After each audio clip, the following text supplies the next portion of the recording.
Maya's world tilts in a single thunderous moment. A phone rings in a dim room. The call is muffled. Then the other end delivers words that erase the afternoon light. Her husband is gone, killed in an accident. The shock comes like a physical weight. Meera, only 3, clings to Maya's leg, eyes wide with questions that haven't learned to speak yet. The house seems to sigh with debt. Bills scatter on the table, a calendar's red circles loom large, and a fading family photo trembles in a dust mote of memories. In this moment, care for Meera becomes Maya's compass.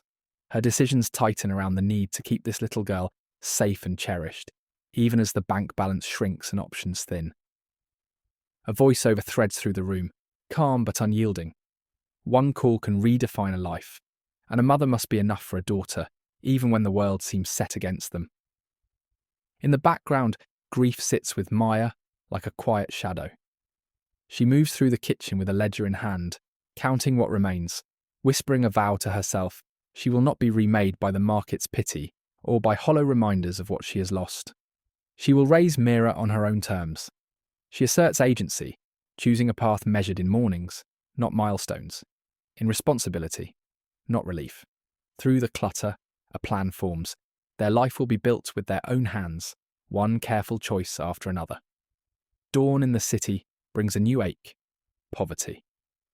We follow Maya through a day that never stops. She dons the apron, stands at the stove, feeds a hungry kitchen with care, then slips into the night to sew by lamplight, a thread of resilience stitching the hours together.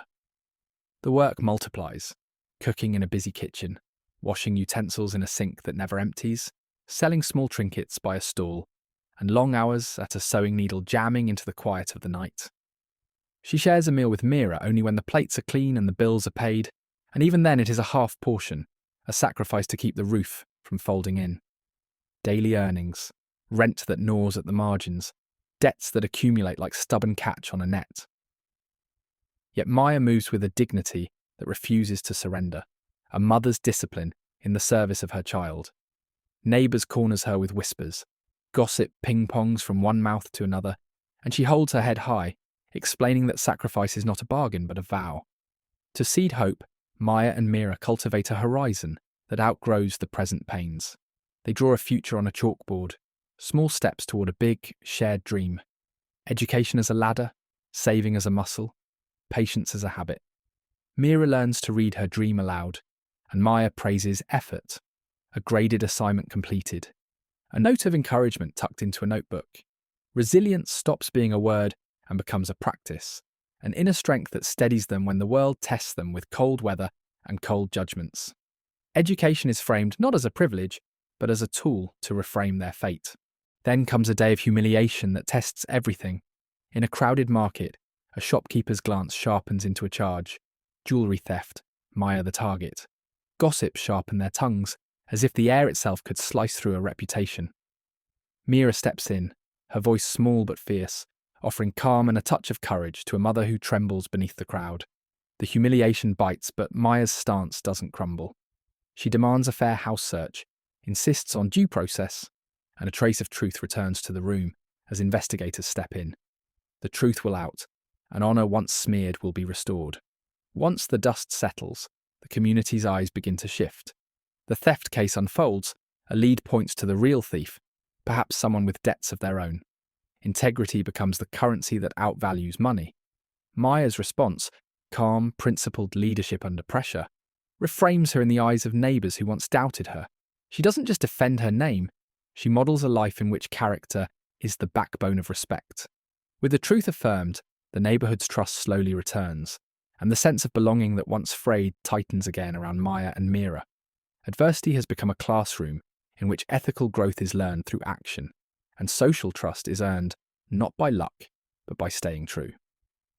The celebration arrives with Meera's graduation, a modest hall where banners whisper of small victories. Meera crosses the stage with a medal, a tangible symbol of a dream realised by years of unseen work. A tender moment unfolds when Meera bestows the medal upon Maya, a child's gesture of gratitude for all the sacrifices that forged this moment. The camera drifts through a montage of tiny triumphs, the folded clothes, the steady hands, the quiet prayers whispered in the kitchen. Each one a thread in the tapestry of a life rebuilt. The two share a breath of shared triumph, strength that has not vanished but transformed into a brighter future, culminating in a quiet, luminous truth. A widow can become a proud mother, gazing toward a horizon painted with possibility. The story shifts from endurance to empowerment as Maya imagines wings for Meera, wings that represent every dream she will chase, every boundary she will push beyond. The real message lands with clarity. Strength does not only live in numbers or accolades, it breathes in resilience, in sacrifice, and in the hope that tomorrow can be better. In the epilogue, we witness empowerment as a shared voyage across generations. The camera offers practical guidance, budgeting, skill building, building support networks, and invites viewers to participate, to walk beside someone who needs a hand, to share a resource, to lift a neighbour as they lift themselves. The closing image lingers on Meera tracing wings on a sheet of paper, then unfolding them as she stands with Maya, both facing a future bright with possibility. They ascend not from a single act of bravery, but from a lifetime of choosing resilience together. If you've found courage in their journey, consider how you can begin your own resilience path today. Subscribe, learn, and pass on the wings of empowerment.